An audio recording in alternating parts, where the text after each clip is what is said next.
Zach. And Jose. Welcome back to Upper Country Farms. Yes. We are a 20-acre market farm up here in the beautiful Upper Peninsula of Michigan. Now, we recorded a video. The last video we did talked about all of the ways we seed here on the farm. So we showed you all the tools, the seeders, the soil blockers, the paper pot transplanter. We talked about each of those. But the video is going to be way too long because we want to go into each individual crop and talk about those. So in this video, you're going to see us talk about the first half of the alphabet. So beans, beets, bok choy, broccoli, Brussels, cabbage, carrots, celery, sweet corn, fennel, garlic, kale and Swiss chard, and maybe kohlrabi and lettuces. So that should be in this video. All right. We're going to do one more. You'll see one more video come out that'll be everything else. So that'll be onions, parsnips, potatoes, peas, radishes, rutabagas, spinach, turnips, cucurbits, melons, and the solanaceae crops like your tomatoes and peppers. All right. Be prepared. Be prepared for that video. Oh, that was a big mouthful. Okay, so what we want to do now is we're going to go through each crop and talk about how we plant and seed each of those crops so that you have an idea. Hopefully this video doesn't get too long because I have a tendency to talk a lot. Already I feel like it's a long video. As a matter of fact, we probably could have made this a single video. Okay, so let's just go through. It'll mostly be alphabetical order, so if you want to skip forward through the video and find something. The only thing I did is I grouped the cucurbits and the solanaceae crops and the melons at the end because that was just easier. So if you're looking for your cucurbits or your solanaceae, go closer to the end of the video if that's all you want to know about. But so let's start. Man, it's dusty in here, and it's getting hot. Yeah, it's hot. Yeah, it's funny that we still have 3 feet of snow everywhere, and it's probably 75, 80 degrees in here right now. It's going to be interesting to see when we can actually start planting, and start using our seeding methods outside. Ooh. Okay, so let's start with beans. We do several different kinds of beans here. We do bush beans, which those are kind of our standard mid-season that we plant. We do 2 plantings of those, early June and a mid-June, and we can harvest off those beds for 2 weeks. Then we do pole beans. We do those a little later in the season, and we can harvest off those right until they freeze. So we started doing that last year, and we love it. And then we also do soybeans. Which a lot of the other farms up here don't do them, so we've found that it's a pretty good crop for us right now. And anything that doesn't sell, we throw in the freezer to eat all winter long. And who doesn't love fresh soybeans? Yeah. So we do those. Our bush beans we direct seed. We used to do them with that earthway seeder, but now it takes us a little longer, but we don't have to worry about weeds. We hand seed into the 3-row by 10-inch plastic that we were holding here. So we just drop 1 seed into each hole. It takes a long time up front, but not having to worry about weeds is a game changer. Last year was so good, working good. Yeah, it worked really well. And then for the bush bean or for the pole beans, we use the paper pot transplanter, and we put those in the 4-inch paper pots. Also, the soybeans, we do 2 beds of them. We do 2 rows instead of 1 row because the pole beans we just do 1 row down the very center, and then if we do the soybeans, we do 2 rows in a bed. And we get a lot of soybeans. And soybeans, again, we just have we plant 1 time a year. We have a 2-week harvest at the end of the season and just sell what we can at market for those 2 weeks. It's the same every year, and they do pretty well up here. The one thing I wanted to talk about with these paper pots that I didn't talk about before is this 2-inch will plant 44 feet of bed. The 4-inch will plant 88 feet of bed, and then I think the 6-inch does 132 feet. So you can just figure out, like if I have to plant 4 rows of salad mix with the 6-inch at 132 feet, I have to start 3 trays of them. And I have all of this set up on Google Sheets. If anybody's interested, I'll happily send this to you if you're curious. So the next thing, let's talk about our beets. Oh yeah. So beets we've struggled with. We've been struggling for a long time. Beets are hard to get a big bulb on beets. You got to get your conditions just right. And when we first started, there was a farm up here that, I mean, their beets were unbelievable. And so I thought, oh, beets will be easy because they did such a great job of beets. And we have never gotten them right. Now, last year was our best year so far with beets. We're starting to figure it out. But at first we did them... Well, I don't even... How did we just direct seeded in the beginning? I think it was direct seeded. Yeah. We direct seeded in the beginning. That was a no-go. We just are too weedy right now in the beginning years to do it. Then we started doing it in the paper pot. We did the 4-inch chains on the paper pot, and that worked pretty well. Yeah. We got decent sized beets, but still pretty small. So we had to bunch maybe 4 or 6 in a bunch to make it worthwhile for people. Some people like those little baby beets, but you know, we're really looking for bigger beets. Yeah. Now what we do is we use this 35 blocker right here. This gives us 112 per tray, and then we plant them in the 4x8 plastic. Yeah. Game changer. It keeps enough moisture in the soil that the beets really size up. They're not competing with the weeds. No. We're just finding we're selling a lot more beets at market now, and I'm hoping that this year, now that we're better, it does take more time to plant. Like to plant an entire row of that 4x8 takes a long time. But because those blocks are so small, you can easily dig a little hole, drop that little block in, and move on. So you get more efficient as you go along. So I think for beets, for us, that's the way to go. But absolutely, the paper pot transplanter works really well. And I think if you have weed-free beds, perfect. That would be maybe a better way to go. Yeah. We do, I think we were doing 4 rows of the 4-inch when we were doing the paper pots. Yeah. So now we're not doing that. Okay, next up, bok choy. Ooh. Bok choy is a nice crop. We only do it early spring and late fall. Yeah. And I will tell you what, it doesn't matter how cold it is. They want to grow. They love the cool. I'm always amazed when we go out there after we've had some frost, and they're just, they don't even care. Yeah. So we do 2 plantings in the spring, 2 plantings in late fall. And we don't do a whole lot because they don't sell really, especially in the spring, they don't sell very good at market. In the fall, much better. I'm not sure why. But we also are one of the only farms at that farmer's market in the fall, so that could be why. It could just be there's no other farms offering it. We do those in the Johnny's 12 blocker, which gives us 50 per, no, not that one. Where's the other one? Oh, way back there. Can you grab it? Yeah. Reach it. So that's this guy here. And we do both. That's, wow. Okay. We do both the baby bok choys and the full-size bok choys. I think for the baby bok choys, eventually we'll switch over to using this 35 blocker. And for the big ones, stay with this guy. Just because it gives them just a little bit extra room to start. The problem with bok choys is once they get growing, they will get leggy extremely fast. So I'm worried about this 35 blocker not allowing enough light in our germination room. And early in the season, we have to start them in the germination room. We can't, in the sun is a little bit different, but the lights in the germination room just are never as good as the sun. No matter how quality your lights are, it's just never the same. No.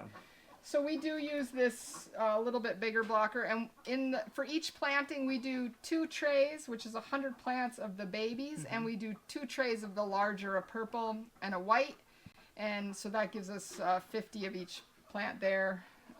So yeah, we like growing bok choy. We like it because it's a super early and a super late crop that we can sell at market. It is delicious. It is delicious. And we plant those. The babies you could do in the 4x8 plastic. The bigger ones I prefer to do you could probably do them in the 4x8, but they get pretty big. Yeah, they're gonna be so tight together. Yeah. We use the 3x10 on the bigger ones. Yeah. And we don't plant full beds of those just because we never would sell them. Yeah. So in this early spring, we pack them in with whatever else we're growing at that time, because we don't usually do full beds of stuff this early in the season because it's only for our members. Yeah. Okay, that's bok choy. So then broccoli and cauliflower. Now broccoli, we plant a lot of that throughout the season.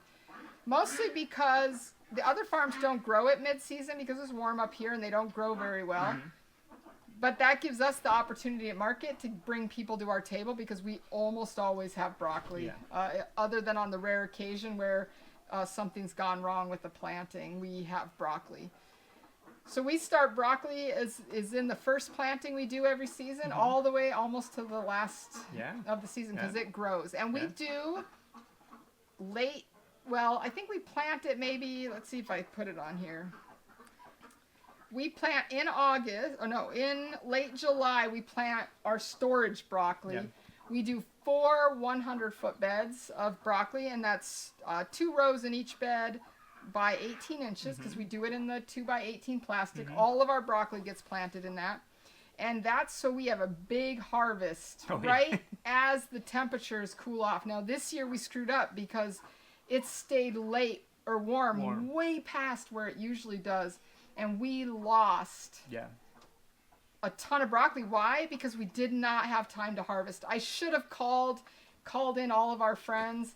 But the problem was you need fridge space and freezer space. Broccoli is one of those things, if you don't keep it cool, it goes bad immediately, like within hours. You've got to get it cooled and get it into a refrigerator. And we just don't have the storage space to do that. But we do freeze a lot of broccoli for the winter. All right, so that's broccoli. We also do the same thing with cauliflower.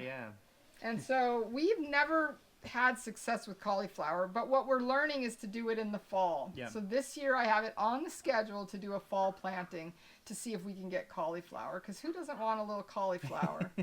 But it's a hard crop to grow. It is hard, But we do all of those in the Johnny's 12 blocker. And we do, every time we plant a bed, it's 3 trays. So that's 150 soil blocks. I think we need about 132 if we do a 100-foot bed. We need 132 plants. So it works out pretty good. Okay, so that's broccoli. We also do the little baby broccolis, like the mini broccolis. In the spring, we do 2 plantings of those because they sell really good at market, and we get them a lot earlier than our head broccoli, like the full-size heads. And so it's just a great early thing to have at market. They don't sell as well as a full-size head, but it gives us an extra thing to have on the table early in the season. Okay, that's broccoli. Okay, so the next thing is Brussels sprouts. And we are known for our Brussels sprouts up here. I don't know what it is about our location and our soil, but we have the largest Brussels sprouts of any farm up here. I don't know what we're doing. We're probably doing something wrong. Maybe, because last year they overgrow. Well, we actually, and we may not do it this year, but we planted in the plastic last year. We do a single row down the middle, the 1x18 plastic, and we lost a lot of the crop early because we had several hot, dry days afterwards, and we weren't watering it enough. So we had to do, we always save the plants that we didn't have room for, and luckily we did that, so we replanted some of the holes when the temperatures came down. But so we do 6 beds of Brussels, just 1 planting a year,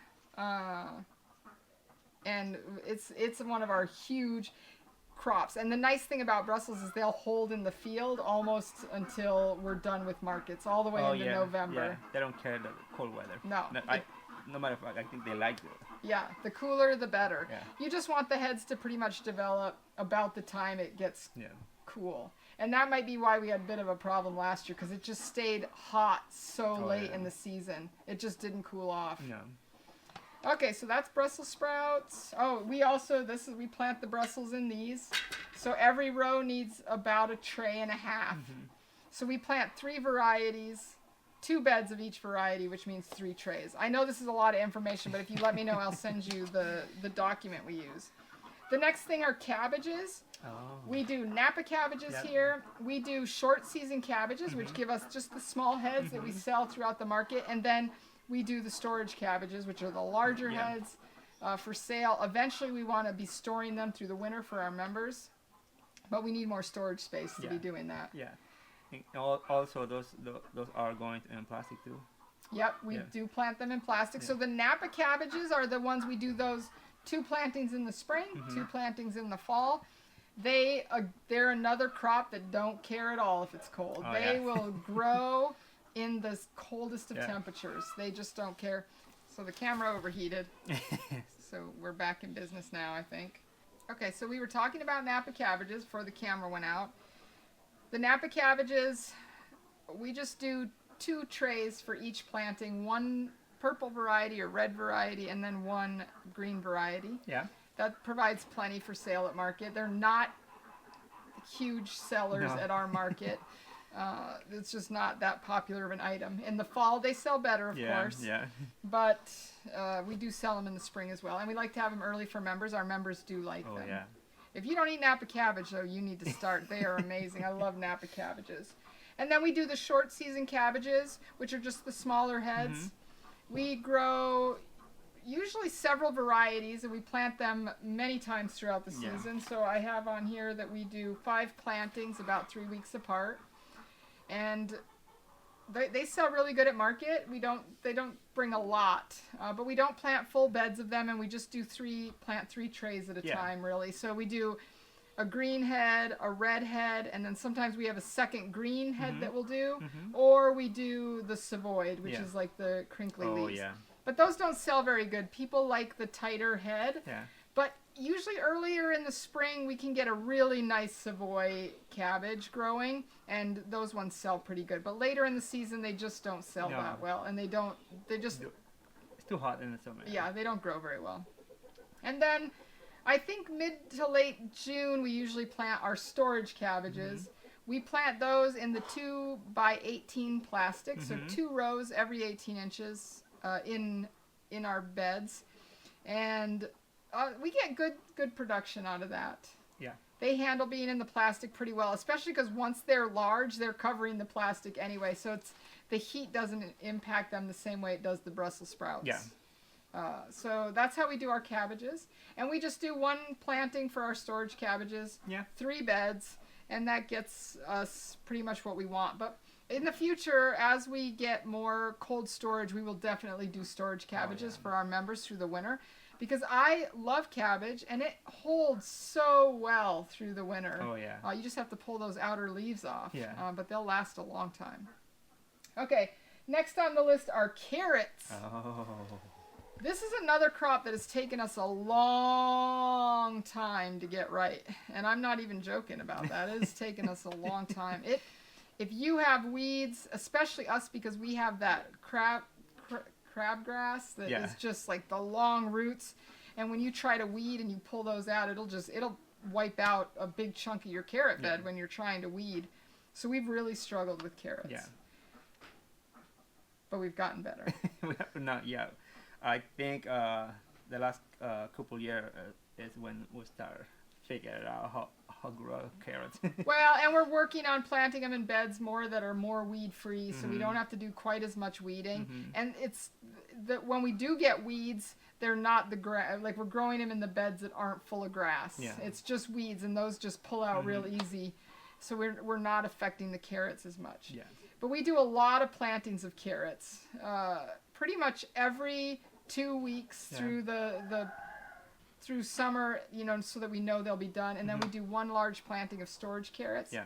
And these are all direct seeded. Yeah. We have used the paper pot transplanter, which for super early to get them to germinate quickly, it works. We've also tried doing them in soil blocks, like 4 little seeds per soil block, and then planting them out. That also works. Yeah, they are not nice and straight carrot, but yeah, the problem is your soil has to be nicer than the soil in the soil block, because the carrot just doesn't want to. It doesn't want to go down. It's like, oh wait, here's where all the great soil is. So they're real small carrots usually. I think you could probably, those round carrots that are like a specialty carrot. Oh yeah. You could probably do those, and they would work out really nice in the soil blocks. So that's the carrots. So we pretty much grow them all season long. We harvest our beds for about 2 weeks during the summer and then move on to the next bed. Yeah, other thing we had to improve is the storage carrots. Yeah, last year we planted 4 beds of storage carrots and we just tilled them under because we planted them in a spot where the grass just took over, and it's not even worth trying to weed. No. Like if you're gonna spend a day weeding one bed, it isn't worth it. And when that crabgrass is in there, you have to be so careful. It's just not worth it. So this year we've already covered that bed, the bed where we're plant those with plastic. Hopefully it's pretty grass free. This bed that we're gonna plant them in is pretty grass free. So we're hoping to get it right because storage carrots would be a great seller for our members. Yeah. And we buy our carrots off of another farm. We buy a huge bag of them. They last all winter. Yeah. Like I never have to go to the store to buy carrots. I love storage carrots. So we're trying to get those right. Yeah, we will. Yeah. So that's a direct seed item, and you use the Johnnies for that. Yeah. We plant about 4 rows in a bed. Right? Yeah, last year I tried different, but it doesn't work. Like 5 or 6. It's just too many. Yeah, too many. Yeah. I think 4 to 5 is perfect. Is right. Yeah. And then you plant the carrots, about 1.5 to 2 inches apart? 1.5, yeah. 1.5 inches. Yeah. So, and we get pretty good production. I would say carrots aren't our strong game yet, but we're getting there. Yeah. All right, next up is celery. Ooh. Celery is a tough crop. Yeah. If you can get big, beautiful celery, you've got it figured out. But we don't do that very well. Right now, we plant the celery in the 35 blocker, and we do it in the 4x8 plastic, which we did that last year, and we had pretty good luck. Yeah. The problem is we just don't get the nice, big celery that you would get at the store. It's just real thin stalks. I think we're maybe not watering enough. Could be the water, could be the soil. We had to find the right spot for it. Yeah. Yeah. So people love our celery because the flavor is phenomenal. It's just not real nice celery. No, doesn't look nice, but tastes amazing. It's delicious. Yeah. So we're still working on that, but we do it in this 35 blocker, and we only do.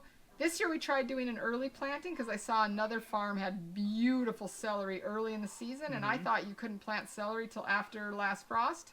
And they already had it, so we already have it planted. Yeah. Hopefully we'll get some early harvest. They look beautiful. Yeah, I'm very excited about that. Okay, next up, sweet corn. Oh. Okay, the thing in the beginning that we heard about sweet corn is you cannot start it inside. Oh yeah, but I call BS on that. You absolutely can start it inside. We soil block our first planting every year.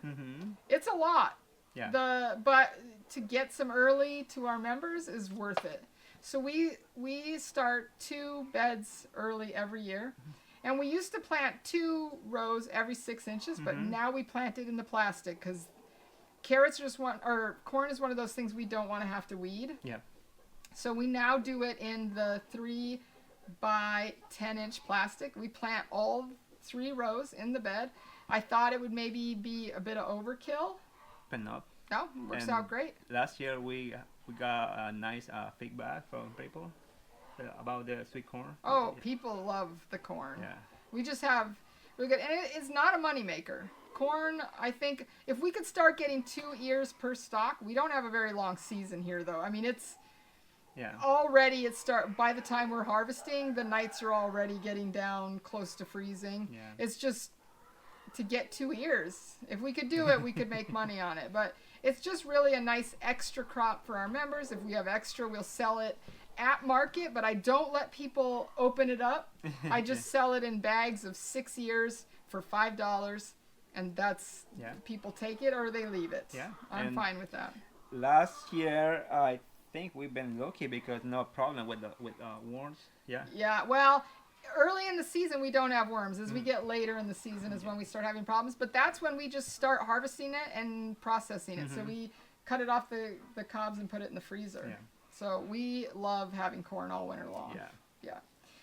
But in general, when we do the next 2 seedings, because when we put in the ones we've started in soil blocks, then we do our first seeding, and then 2 weeks later do a second seeding. And we just, again, it takes us a long time, but we go down that plastic just 1 seed per hole. One of the things we screwed up last year is we tried putting grass down before seeding, and we couldn't get the grass was not broken down enough to push the seed down in there. So we had bad germination on some of the rows. But this year we know better. Yeah. We won't do that. We're learning. The other thing we heard is to plant it after your squash. So we're going to plant it in the squash bed this year and see how that works. Because we heard squash is a bit of a nitrogen fixer. We're going to try it. Then fennel. Chicken. Oh, are they in here? You want to go get them out? No, yeah. Okay. We started doing fennel. We did it in the fall last year, and man, it sold good at market. We were the only farm at the farmer's market for most of the last couple of markets last year, and our fennel was the first thing gone off the table. So this year we did an early planting, and we'll do a late planting, just probably one planting. It takes it a while to get the nice big bulb at the bottom, but man, fennel is good. Yeah. And we do that in these 35 blockers, and then we plant it. I think we've done it, last year we did it in the 4 by 8 inch, but I think it was a little close. Yeah. Yeah, we do have some planted in there right now in the 4 by 8, but I also tried it in the 3 by 10 plastic to see if we got nicer bulbs on the bottom. So we'll see what happens. But that's what we're trying with fennel. We'll just talk briefly about garlic, because garlic really isn't done in any of this way. We do direct seed. We do one seeding in the fall. 6 beds. The beds are 4 rows. We plant them every 6 inches. And garlic is our, it's our moneymaker every year. We've not yet had a problem with it. It comes up. It's beautiful. We just put straw over it in the fall. We don't do hardly any weeding. Sometimes I have to go through on the outside beds and clean them up a little bit. But we hold back enough to reseed. So other than the initial purchase to buy garlic, it's just a moneymaker for us. Okay, the next thing is kale and Swiss chard. We do those in the 12 blocker. And I've talked about it before. We do 6 varieties of kale, and then we do the rainbow Swiss chard, which people love. We only do 2 plantings a year. We've generally done more. I tried, first of all, it's not a huge seller. So it's not, in the fall when we're the only farm, it sells really good. Yeah. But earlier in the season, it doesn't sell real well for us. And I was doing 4 plantings a year because in the summer, the plants just go bad so fast. Yeah. So I was trying to keep ahead of that. Last year we did our first planting in the high tunnel, and it went almost the whole season. That planting did. And then we did one late planting, which got us through the fall and winter harvest that we wanted. So this year we're only doing 2 plantings. There just will be a few weeks in the middle of summer where we don't have kale, but what we're losing maybe $30 a week in sales on kale. So I'm not even losing any sleep over it. I think we're just going to try to do 2 plantings, and we'll see how it goes. It's going to save us some time. So we usually plant 1 tray of each variety of kale, and then 3 trays of the Swiss chard. So a third of a bed we plant out in the Swiss chard, and the rest of it we plant out in kale. We use the 3 by 10 plastic. For the Swiss chard, we plant all 3 holes across. For the kale, we just do the 2 outside rows, and if I have extra Swiss chard, I plant it in the middle of the kale. It works out really well. The kale just needs extra space. You can plant all 3 rows in the kale, but I usually find 1 row just doesn't produce very well. Not worth it. Yeah. All right. Next up, kohlrabies. Oh. You know, kohlrabi is one of those things, depending on where you live, may or may not sell very good. Yeah. we grow it all season. We plant it every 3 weeks. Yeah. And it sells pretty good. Yeah. It sells better towards the end of the season than it does early in the season, but we always have it. So people come to our table for it, and we grow a white variety, a green variety, and a red variety. And I like to bunch those 3 together and offer people all 3 varieties for $7. One of each bulb, and it sells really well. Yeah. I like to do it that way. Or we sell, I think, the individual ones for maybe $3. I can't quite remember. So then we sell the big ones at the end of the season for $4, the big storage ones. Again, we use this 12 blocker for all of those. We plant them starting at the first planting of the season. Yeah. The big ones, I think we plant late July and then late August for our winter harvests, or our later season harvests. We love kohlrabi. Is such a versatile crop. You can use the leaves, you can use the bulb, and it's such a, once people learn about it, they come back constantly for it. So I always, if somebody comes to the table asking about it, they've never had it, I just hand them a free one. I say, take it home and try it, because they will be a customer after that, for sure. Okay, so that's the kohlrabis. All right, the next one is a big topic. That's our lettuces. Oh, yeah. So we plant 3 different types of lettuces. We plant our salad mix, which is just the Johnny's Salanova. I have a very funny story that I'll have to tell sometime about a customer at market asking about them. And then we plant Bib lettuces, which the Bib lettuces outsell our salad mix every week. Mm-hmm. And that we just sell them individually for $2 or bags of 3 for $5. Mm-hmm.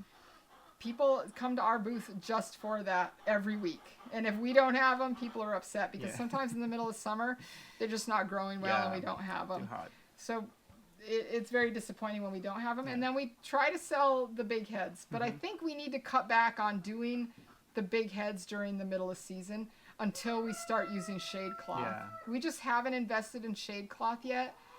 And those big heads just don't want to grow up here. We sell them more. I just throw them in with our Bib lettuces because they just don't get very big. Yeah. They're not very nice. So, but we plant our salad mix and all the lettuces in the 6-inch paper pots. Mm-hmm. The only time we don't use the 6-inch paper pots are for very early big lettuce heads and very late big full-size lettuce heads. We like to plant them in the plastic just because we have space at the end of another bed for those. And we do those in the 4x8. But otherwise, we just do 4 rows per bed of both the bibs.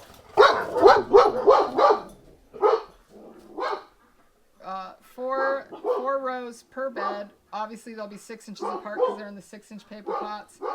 And then we, every 2 weeks, plant 1 bed of salad mix and 1 bed mixed of the full size and the bibs. Yeah.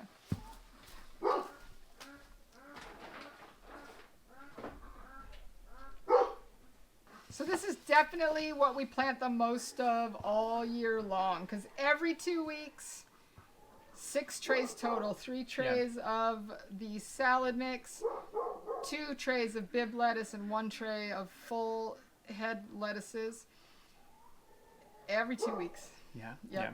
And that early in the season we can go a little bit longer because we can double harvest occasionally. In the summer it's bitter. There you get a single harvest, and that's all we're able to do. So that's the lettuces that we do. Whew.